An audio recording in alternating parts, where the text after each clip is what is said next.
All right, what's up, Celtics family? Back here at Ransom Reviews, and the Celtics season is now officially 25% over.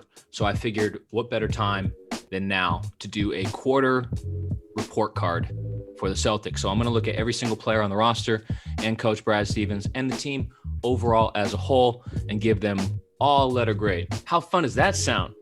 So let's go. First is Jaylen Brown, and Jaylen Brown is getting an A+. I think he's the best shooting guard in basketball right now, which I won't get too much into. That's a different video. But he is a two-way player most nights. He is arguably the NBA's most efficient high-volume scorer on 53% from the field, 44% from three, 77% from the free throw line. His assists are up. The only nitpick you could really say about his game, he could be more consistent on the defensive end, and he could cut down his turnovers. Other than that, he's been borderline perfect. We came into this season saying, could Brown be the second best player on this team? And some people had doubts about that. Well, he's proven he can be the best player on this team, and he's carried the load when Tatum was out as well, admirably and effectively. So A+ for Jaylen Brown. Love him. Next up is Carson Edwards. Carson Edwards gets a C-. Now, it's a bit tough to grade Carson Edwards as he really hasn't gotten a lot of opportunities and or minutes, but that's part of why he's not a very good player, because he's not they're related. He's not getting minutes because he's not very good, and he's not very good because he's not getting minutes. They go together. He has shown signs of life this year. 48% field goal percentage is not bad, but he's only shooting 31% from three. And that has to be higher if he wants to play ever, because he's never going to be a great defensive player. He's too small. And he needs to, that's the role he's trying to fit, is that microwave scorer, that off the bench catch and shoot guy. And I got to be fair to Carson. It's tough because that's not who he is. In college, he was a high volume, on the ball dominant guard. And we're asking him now to become this sort of catch and shoot. You're going to get very limited opportunities. And yeah, C- because I think he's doing an admirable job this year of trying to adjust to that. And I don't think it's easy. Next up is Taco Fall. Taco Fall also gets a C-. Again, he's gotten almost no minutes.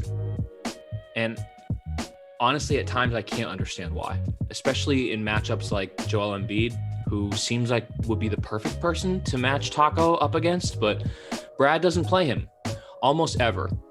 And part of that I think is Brad's fault, but part of it has to be Taco's as well. You have to, as much as I like to give Brad Stevens a hard time, and I will be doing that here later, you have to imagine that he knows more than us and that there's a reason why he's not putting Taco into these games. I'm still not convinced that Taco is a basketball player, an NBA level basketball player. He's just so big and so slow that I don't know if he fits the modern game, but I do love him. And it always is fun to see him come into games and start swatting shots left and right. Next up is Javonte Green. Javonte Green is going to get a B-. He has been solid defensively, which I think has earned him minutes in our wing rotation. He's obviously great in transition as he's an incredible athlete. He's shooting 20% from three, which is, I don't think I need to tell you that that's not good. It's not good. He reminds me a bit of Trick or Treat Tony Allen at times. Like, he can make some really good defensive plays, but he can also make some knucklehead plays and turnovers, and you're never really sure what you're going to get. That being said, this is a guy that, we never thought he was going to be part of this rotation or part of this team. So getting anything out of Javonte Green is great. And that's why he gets a B- from me. Next up is Romeo Langford. He gets an incomplete, the only player on this list to get an incomplete, as he hasn't played a single minute yet this season as he's recovering from wrist surgery. Is it crazy to say that we need him, that I think we need him, that I'm putting all this hope into Romeo Langford, that when he gets back, he's going to really help this team? He showed a lot of defensive potential last year, which is sort of ironic as he was touted as an highly gifted offensive player in both high school and college, and he hasn't shown really any of that in the NBA. But you have to hope that if he can get on the court because of his defense, then that offensive part of his game will eventually come around. I'm not convinced he's ever going to be able to shoot the ball, but I'm also not convinced that he can't be an effective or relatively effective NBA player without even shooting the ball. Wow, I just spent a lot of time on a guy who hasn't even stepped on the court this year. Okay, moving on. Next up is Aaron Nesmith. Smith, not yet. He gets a D+. Now, this is upgraded. This is good. D+ is good. This is upgraded from like an F-, which is where he was sitting at just a few weeks ago when he was getting roasted by Brad Stevens, who early in the year said he couldn't even get up and down the court.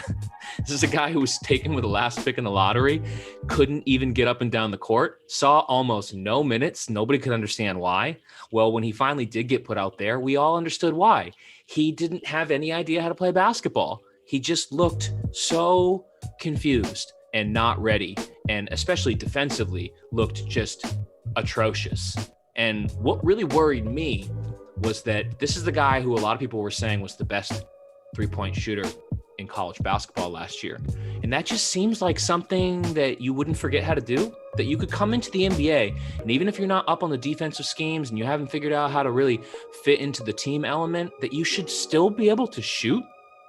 And yet when we saw Nesmith earlier this year, even his shot looked off. It just looked janky or rushed or uncomfortable, and also just wasn't going in. So I was really, really down on Nesmith earlier this year, but he's coming off a string of decent performances. He had 2 games where he started to make threes. His shot finally started to look like what we all thought it would look like, a really good looking shot. Now, granted, he is still way behind defensively. You can absolutely tell that the game is moving way too fast for him, but he's got a great NBA body, great athleticism, and his shot looks fantastic. And the fact that we've gone from him being unplayable at the start of the year to the point now, only 17 games into the season, where Brad actually sometimes sort of trusts him to put him into these real game situations, that is a very good sign. So while he has a D+ now, I actually am hopeful that Nesmith can continue to improve throughout this season.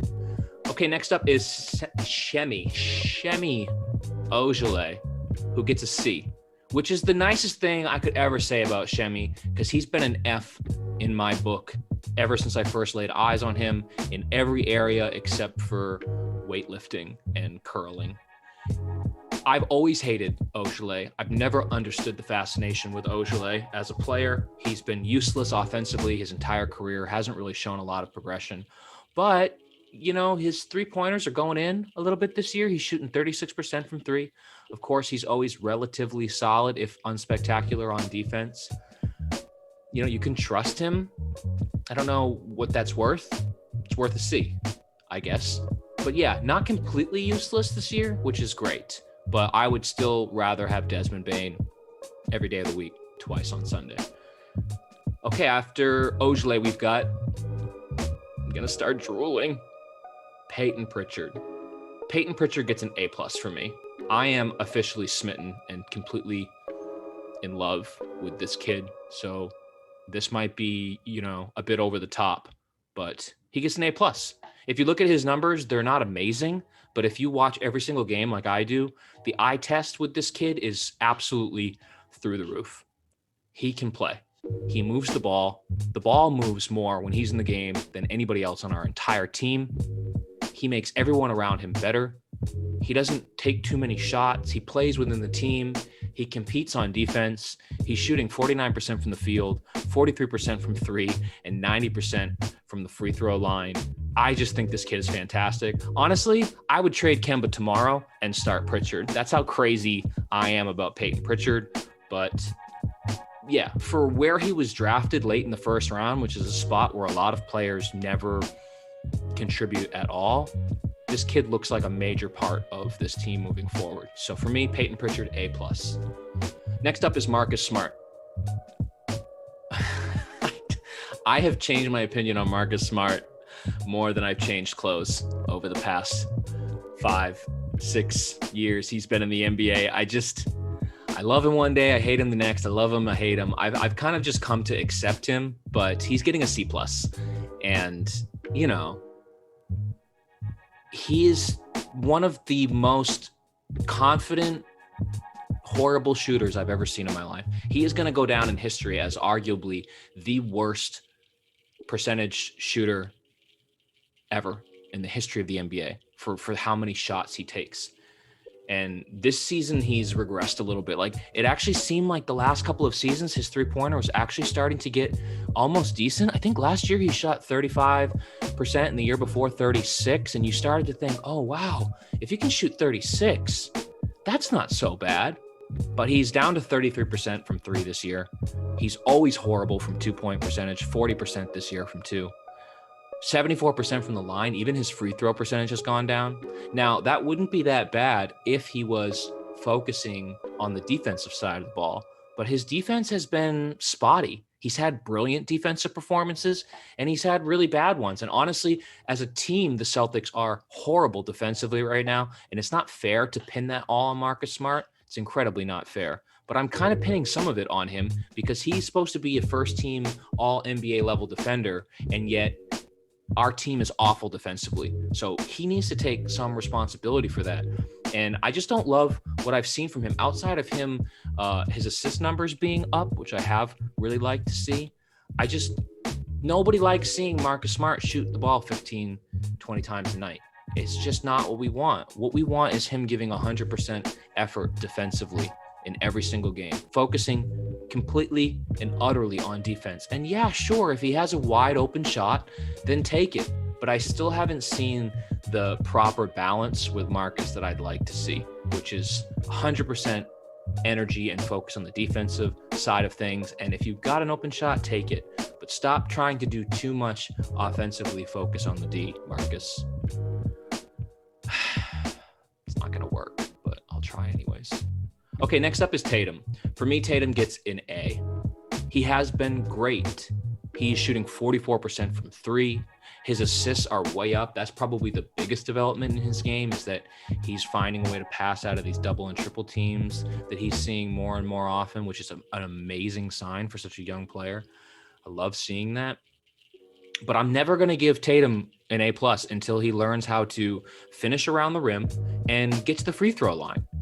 His free throws are down to 3.5 per game after being around 4.5 last year.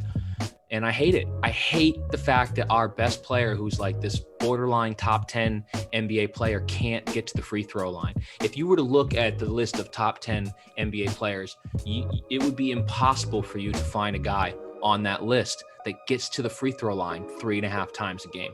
And so while I love the way that Tatum has been playing so far, it is for me still a major issue with his game, that until he learns how to get to the stripe and finish around the rim consistently, I'm never going to feel like he's living up to the really high expectations that I have for him. Next up is Jeff Teague. Jeff Teague gets a D, maybe even a D-. He has been really bad. And the only reason I haven't given him an F is because I didn't really think he was going to be good. I thought he was washed. I thought this was a bad signing. And yeah, it has been.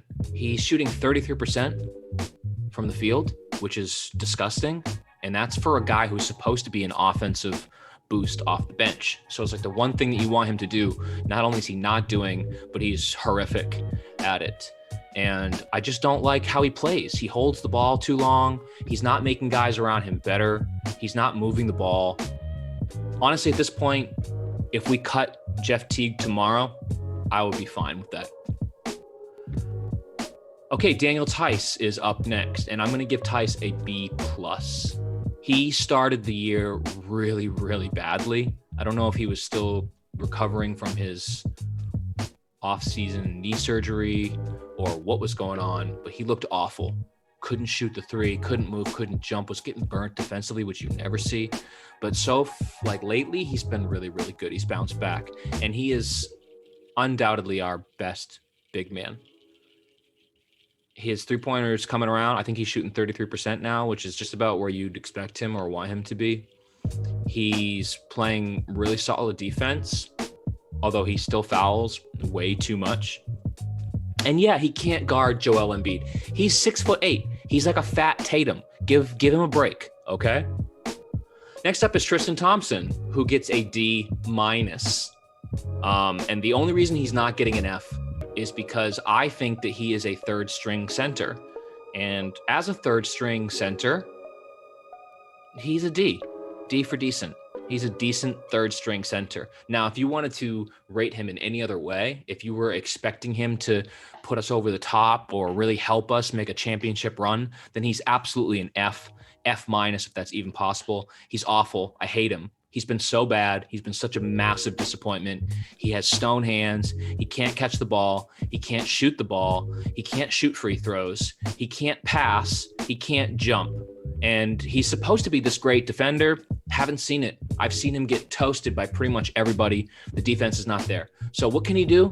He can rebound, kind of, sort of. He can tap the ball to somebody else who rebounds. He's been really, really, really, really bad. And I just keep waiting for them to come out and say, oh, actually, he's injured, and that's why he's been so bad. But so far, they haven't said that. So I guess he's just literally the polar opposite of Tom Brady. He's 29, but he looks like he's 50.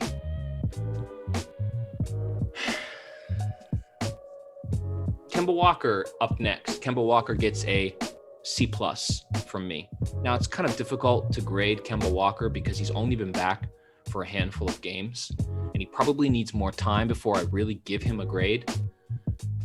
But I don't know, man. I just don't like Kemba Walker's fit on this basketball team.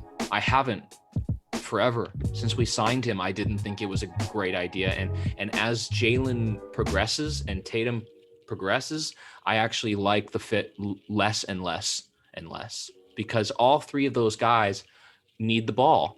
And having three guys that need the ball just doesn't work. I can't sit here and roast the Nets for having three guys that need the ball and then be like, oh, this is going to work great with Kemba when we now have three guys who need the ball.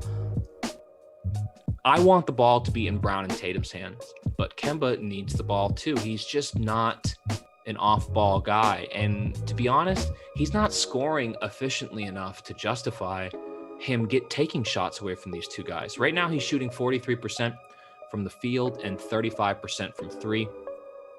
He doesn't really make plays for others. I mean, he does occasionally, and then also occasionally he just throws the ball out of bounds or gets blocked at the rim on a crazy drive or turns the ball over when the game is on the line.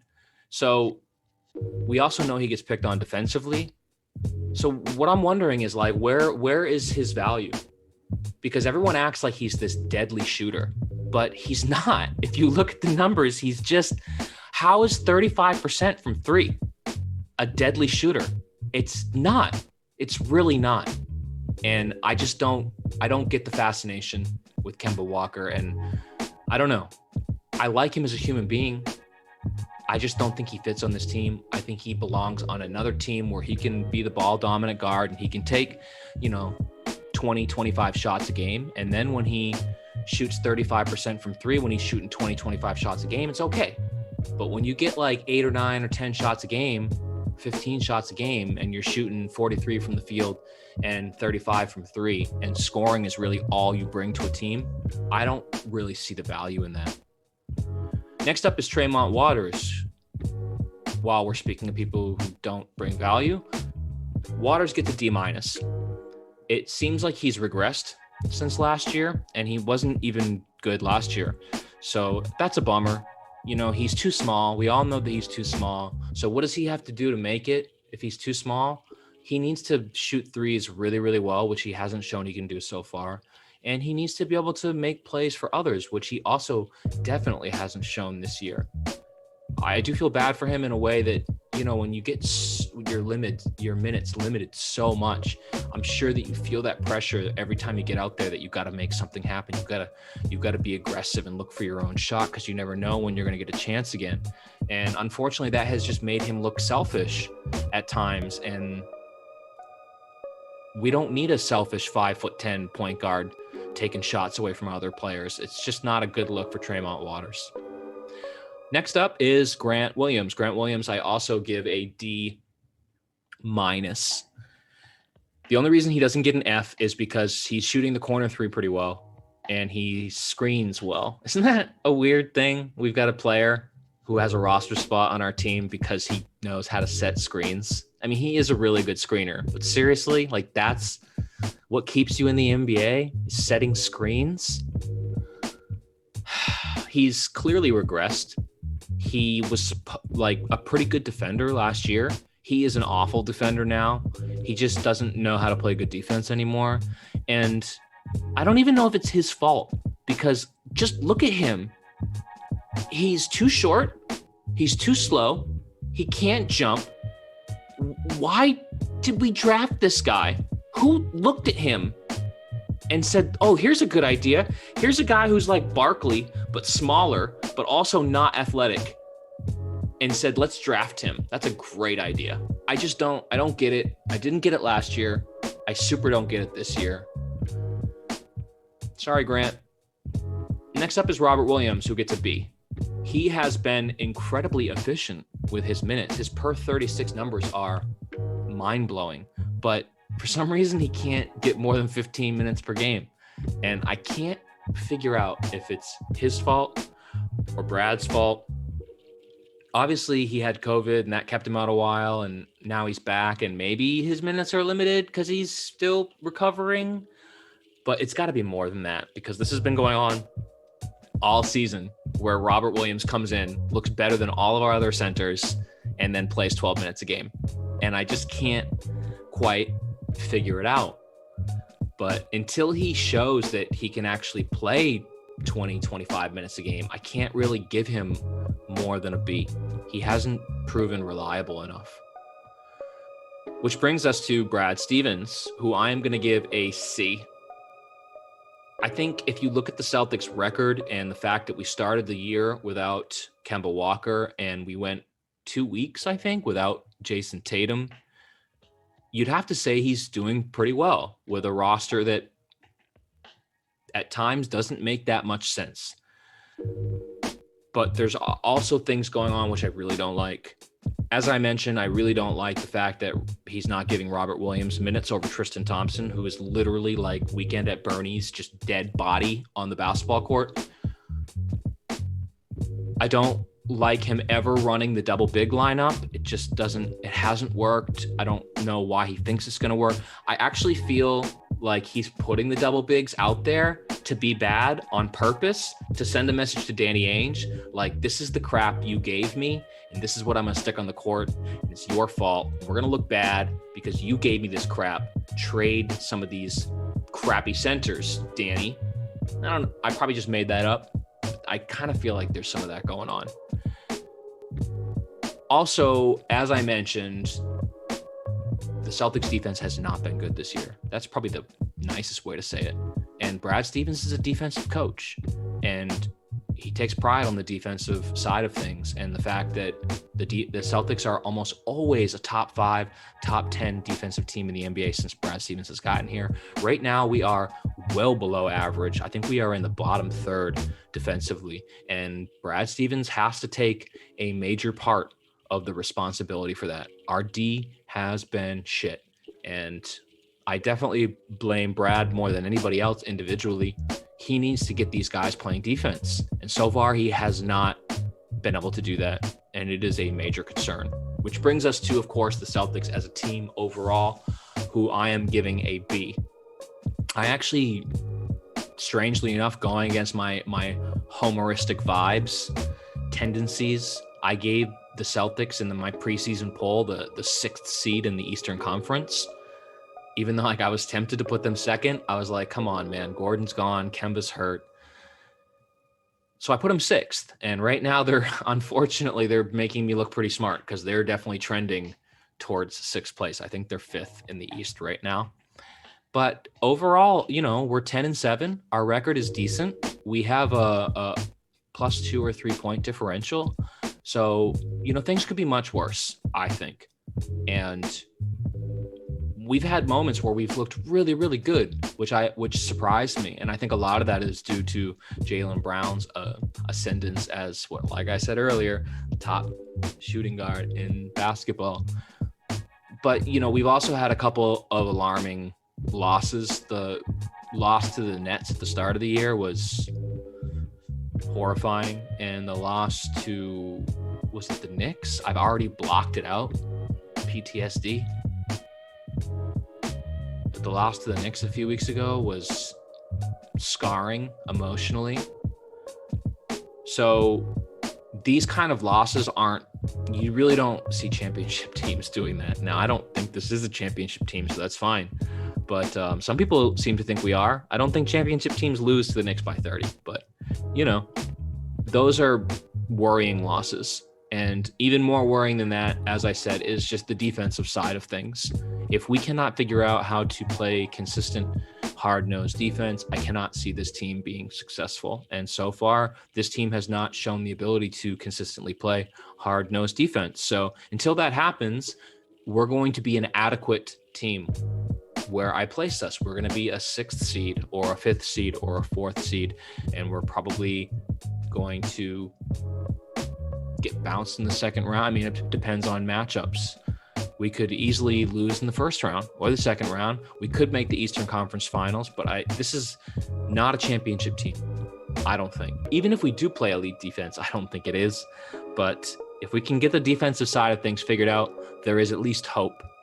So that is my quarterly report card for the entire roster. I'd love it if you Celtics fans put some grades in the comments below. Let me know any of the grades that you agree with or disagree with, or just pick a guy, give him a grade. Let's start a conversation about this team. What do you think so far? I think so far we should be relatively happy, but not thrilled. And yeah, that's it. Also, do you think that Jaylen Brown is the best shooting guard in basketball? I'm thinking about making a video about this. Let me know if you'd be interested in seeing that. There are a couple of guys that you could definitely argue for over Jaylen, but I think Jaylen is right there. Okay, that's it for today. See you next time on Ransom Reviews.